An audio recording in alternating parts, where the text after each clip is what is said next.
তুমি ইসলাম ছেড়ে দাও, ইসলাম ছাড়লে তোমার এরকম জায়গা জমি দেওয়া হইব, এরপরে নারী বাড়ি দেওয়া হইব, তুমি ইসলাম ছেড়ে দাও। ইসলাম না ছাড়ার কারণে আমার এরকম ওনারা নির্যাতন করছে, এরকম গালের মধ্যে লোহা গরম করে শেক দিয়ে দিছে।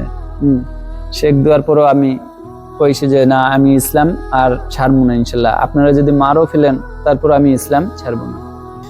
ওনার বিয়ে ঠিক হয়েছে এখানকার এই মসজিদের ইমাম সাহেব সহ আরো ওই যে শ্রীমঙ্গলের যে মাদ্রাসা শিক্ষক ছিল, ওনারা জাফলং এ এসে ওই হুজুরের বাড়িতে জায়গা দিয়েছে এবং তার বিয়ে ঠিক করেছে আগামী সোমবারে, আজ থেকে 4 দিন পরে বিয়ে, এবং এই বিয়ের জন্য উনি সহযোগিতা চেয়েছেন।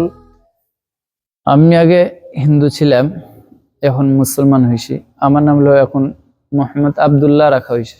মোহাম্মদপুর, ঢাকা সিয়ামত এইখানে লয়ে যায়। লোয়ার পরে এক বড় মহাদেশ কাছে আমার ইসলাম কবুল করার পরে এখন দেখা যায় 3 ভাই 7 ভাই আইয়া কইলো যে দেখো, তুমি দেয়া তো ইসলাম গ্রহণ করছো, তোমার দিন শিখা দরকার।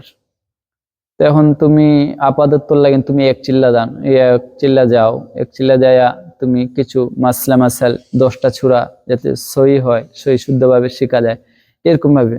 তো আমি এরকম ওনাদের কথায়, ওনাদের পরামর্শে এক চিল্লা দিলাম।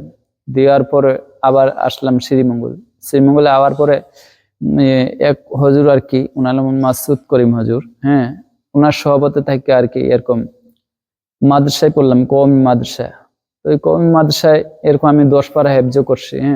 10 পারা হেফজ করার পরে এরকম ওই হুজুর অনেক চেষ্টা করছে আমার লাগে।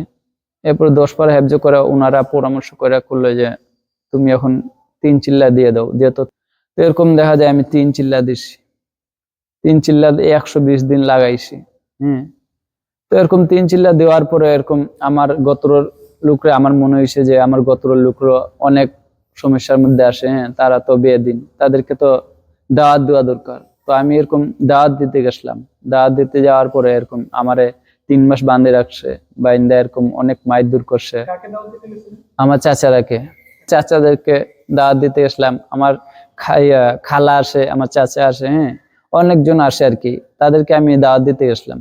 দাওয়াত দেওয়ার পরে ওনারা তো দাওয়াত গ্রহণই করে নাই, উল্টা আরো আমাকে অনেক নির্যাতন করছে, অনেক মাইদুর। তুমি ইসলাম ছেড়ে দাও এক কথায়। কিন্তু আমি এরপরও ইসলাম ছাড়িনি। ইসলাম না ছাড়ার কারণে আমার এরকম ওনারা নির্যাতন করছে, এরকম গালের মধ্যে লোহা গরম করে শেক দিয়ে দিছে।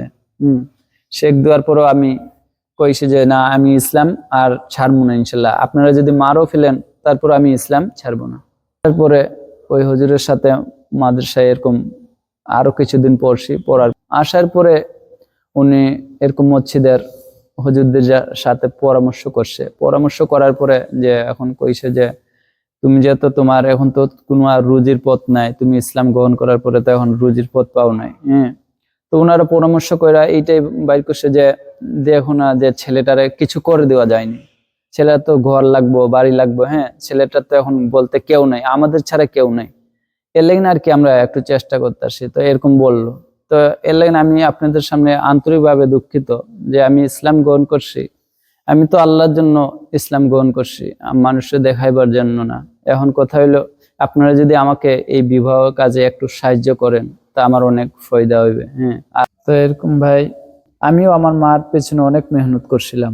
মেহনত করার পরে এরকম 2-2.5 বছর মেহনত করার পরে আমার মাও এরকম ইসলাম গ্রহণ করছে আলহামদুলিল্লাহ।